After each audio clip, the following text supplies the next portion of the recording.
बोल श्री सद्गुरुदेव भगवान की जय। ओम नमो नारायण।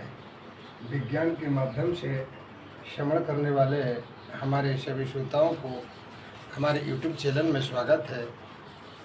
ओम नमो नारायण। और आज के सत्संग में हम आपको ऐसी चीज़ें बताने जा रहे हैं जो इसे श्रवण करके अपना मानव जीवन को धन्य करें, क्योंकि सभी शास्त्र यही निर्देश देते हैं कि हमें अपना जीवन कैसे करना चाहिए। देखिए प्यारे श्रोताओं,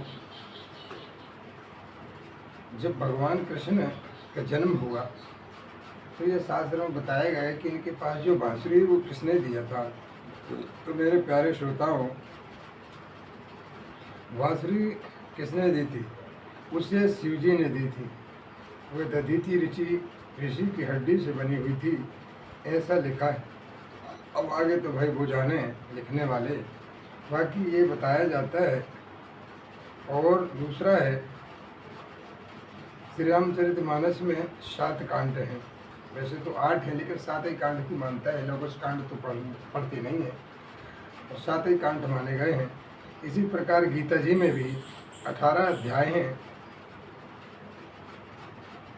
हर एक श्लोक आपका मार्गदर्शन करता है, इसलिए गीता जी का श्रवण जरूर करना चाहिए, क्योंकि गीता श्रवण से हमें ज्ञान होता है, और ज्ञान के बाद फिर वैराग्य होता है, वैराग्य के बाद ईश्वर का साक्षात्कार होता है। इसलिए गीता का एक एक श्लोक बहुत कीमती है। इसी प्रकार दुर्गा सप्तशती में 13 अध्याय हैं। 13 अध्याय में जिसमें 700 श्लोक हैं। एक एक श्लोक बहुत कीमती है। इन्हीं सभी श्लोकों का ना हो सके तो फिर भी कुछ श्लोकों का याद करना चाहिए। इससे हमें ये ज्ञान होता है कि माँ दुर्गा सप्तशती का जो 9 देवियाँ हैं, ये कौन हैं, कैसी हैं, कहाँ से कैसा इनका क्या है, किसमें कौन सी शक्तियाँ हैं, ये सब ज्ञान होता है। और जिसमें पुराण 18 हैं। अब 18 पुराण कौन कौन सी हैं? 18 पुराण हैं मत्स्य पुराण, दूसरा मार्कंडेय पुराण, तीसरा भविष्य पुराण, चौथा भागवत पुराण, 5वां ब्रह्म पुराण, 6वां ब्रह्म वैवर्त पुराण, 7वां ब्रह्म पुराण, 8वां वाराह पुराण, और 9वां वामन पुराण, और 10वां वायु पुराण, 11वां शिव पुराण, 12वां है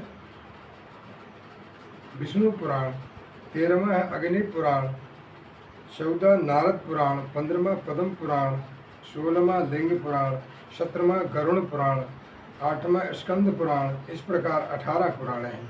अब लोग कह देते हैं 18 पुराणों का ज्ञान है।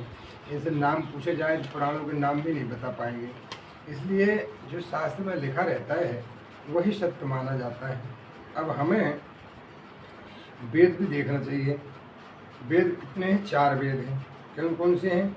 ऋग्वेद, यजुर्वेद, सामवेद, चौथा अथर्वण वेद। इन चारों वेदों के जो मंत्र हैं वो हम लोगों को संन्यास दीक्षा में दिए जाते हैं।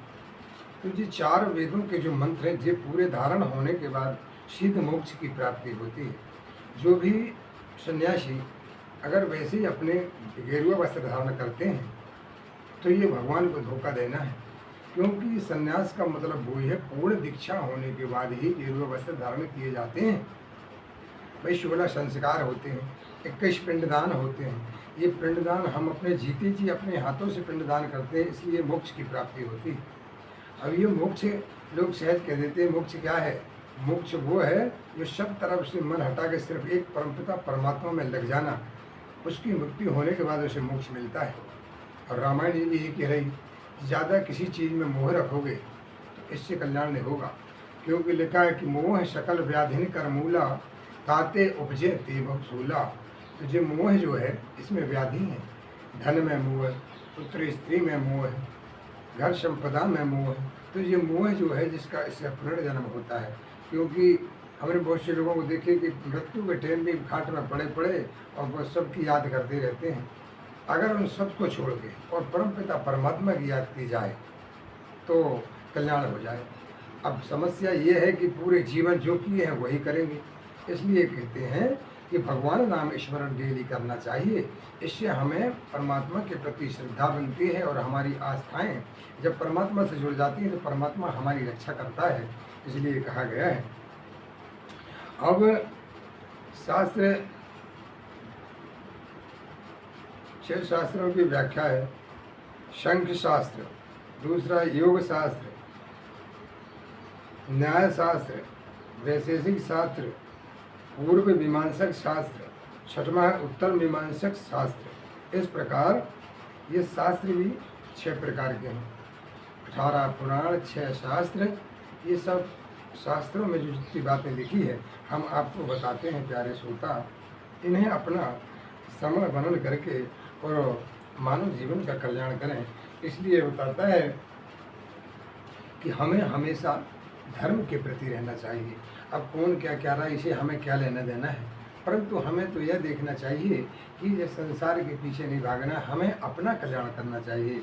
क्योंकि लिखा है जतन कर आपनो बंदे, किसी की याद मत कीजिए, किसी की याद जो कीजिए, नीच गति उसी की होवे। इसलिए आपको हमको अपना कल्याण करना चाहिए। सबसे बड़ी बात तो ये है हर आदमी को गुरुमुखी होना चाहिए, क्योंकि इससे हमारी जो आंतरिक आत्मा है ये शुद्ध होती है। जिस दिन से नामदान हृदय में चला जाता है उस दिन से रहन सहन, वातावरण, साफ सफाई, ये सब चीज़ों में परिवर्तन हो जाता है। और फिर दूसरा है, कहता है कि प्रथम भगति संतन कर संगा, दूसरी रति मम कथा प्रसंगा, तीसरी भक्ति अमान, चौथी भगति मम गुण गण, छोड़ कपड़ तर गान। फिर पंचम भजन सुवेद प्रकाशा, छठ दस शील विरत बहुकर्मा, निरत निरंतन सज्जन धर्मा, सातम संग मैं जग देखा, मोते संत अधिक कर लेखा। इस प्रकार भगवान सबरी को उपदेश देते हैं, कहते हैं कि मेरे से ज़्यादा संतों को मानना चाहिए। लेकिन आज तो भाई यहाँ ऐसा है, घर के बड़े बूढ़े भी बाबा और महात्मा भी बाबा, तो इसमें थोड़ा सा अंतर है। भाई जो महात्मा क्यों कहते हैं, महान आत्मा हो जाती है उसकी, क्योंकि वो हर दिन 24 घंटा भगवान नाम में रमे रहता है, इसलिए उनको महात्मा कहते हैं। अब यहाँ संसार तो अपने अपने हिसाब से जीवन करता है, लेकिन ठीक है, हमें इससे क्या मतलब है। हमें तो अपना जो दायित्व दिया है वो हमारा बताने का काम है। आप मानना नहीं मानना ये सब अपने अपने मन मर्जी का जो है वो जैसा लगे तो करें भाई, बाकी हमारा तो कहने का काम है। दूसरा है गृहस्थी जीवन में ये हमारी माताएं बहनें, इनका जो धर्म है, क्या धर्म है, सुबह उठते ही घर में पहले झाड़ू लगना चाहिए, फिर अपनी नित्य क्रिया से निवृत्त होने के बाद स्नान करना चाहिए, स्नान करने के बाद फिर रसोई का काम करना चाहिए, रसोई का काम करने के बाद फिर भोजन में जो है सबसे प्रथम पहली रोटी गाय को, दूसरी रोटी कुत्ता को, ऐसे देना चाहिए।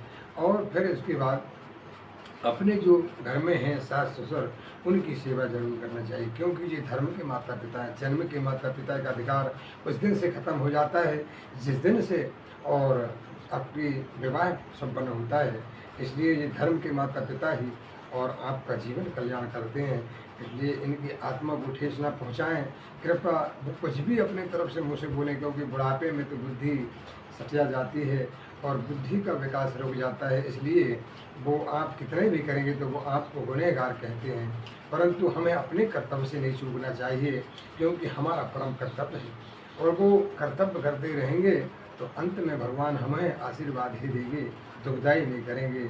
इसलिए धर्म के माता पिताओं की सेवा जरूर करना चाहिए। भाई एक बात दिमाग लगाएं आप, अगर वो नहीं होते धर्म के माता पिता, तुम क्यों आती यहाँ? भाई तुम्हारे उनसे संतान उत्पत्ति हुई, उससे तुम्हें अपने पति रूप में मिले, और पति मिलने के लिए फिर आपको यहाँ आना पड़ा। यहाँ आना पड़ा तो आपका तो परम कर्तव्य बन गया। ये परम कर्तव्य को आदमी को निभाना चाहिए, चाहे कोई अपने से इतना भी गलती कर ले, पर हमें अपनी कर्मों से नहीं चूकना चाहिए। क्योंकि गोस्वामी जी ने भी रामायण लिखा है कि निंदक नीरे राखिए, आंगन कुटी छवाए, बिन पानी साबुन बिना निर्मल हुए सुहाए। हमें तो जो हमारा निंदा करता हो उसे घर में के आंगन में कुटी बना के रखो और उससे कहो भैया तो रोज़ हमारी निंदा कर, तो हमारे शरीर की जो पाप हैं उस निंदा करने वाले की खोपड़ी में चले जाएंगे और हमारा मन धन सब पवित्र हो जाएगा। इसलिए निंदा करने वाले को हमको बुराई नहीं करना है, क्योंकि कितने भी करते रहे हम अपने कर्मों से नहीं चूकना चाहिए। इसलिए मेरे विज्ञान श्रोताओं, हम आपको इसलिए अच्छी अच्छी बातें बताए क्योंकि हमें ये भगवान ने दायित्व दिया है और हमारे गुरुओं ने जो उपदेश दिया है उसे हम आपको कहते हैं। क्योंकि भगवान ने शिवरी जी को कितने अच्छे उपदेश दिए थे और भगवान तो स्वयं ब्रह्म थे, परंतु उन्होंने मानव जन्म में लेकर के और लीला किया है। अब इससे हमें शंका नहीं करना चाहिए।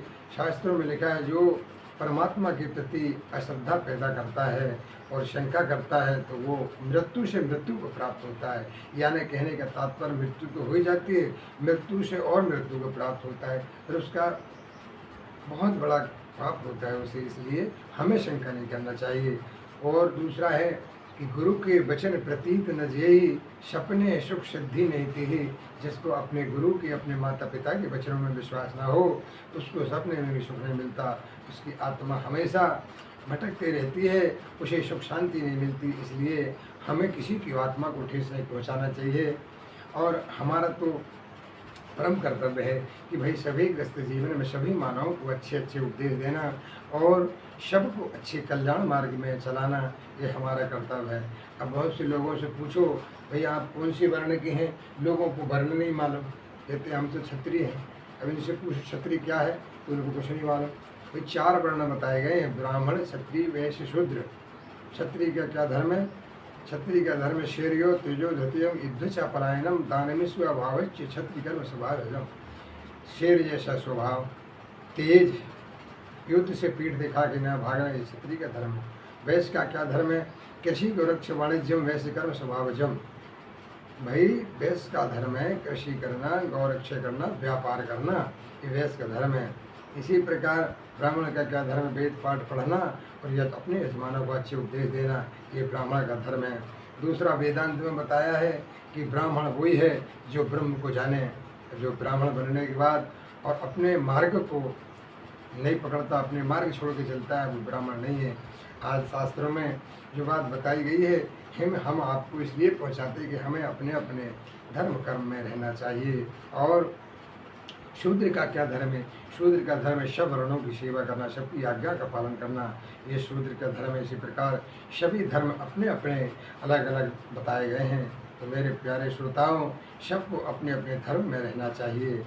इसी के साथ और हम 2 शब्दों में संबोधित करते हैं भगवान नाम कीर्तन।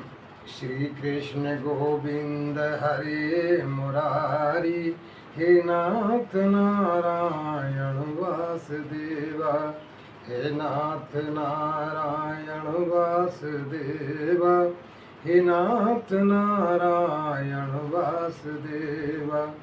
माता यशोदा हरि को जगावे, गोविंद बोलो अब नैन खोलो, द्वारे खड़े गोपी बुला रही हैं, हे नाथ नारायण वासुदेवा।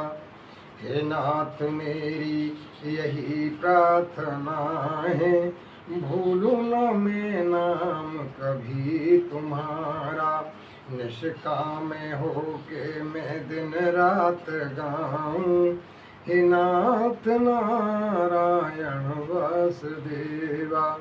इसी के साथ हम अपनी वाणी को विराम देते हैं। बाकी सत्संग कल होगा, क्योंकि हम पे समय का अभाव है। समय को देखते हुए हम अपना उतना ही समय लेते हैं जितना हम पे समय है। ओम नमो नारायण तस्सत्। हरि ओम नमो नारायण तस्सत्।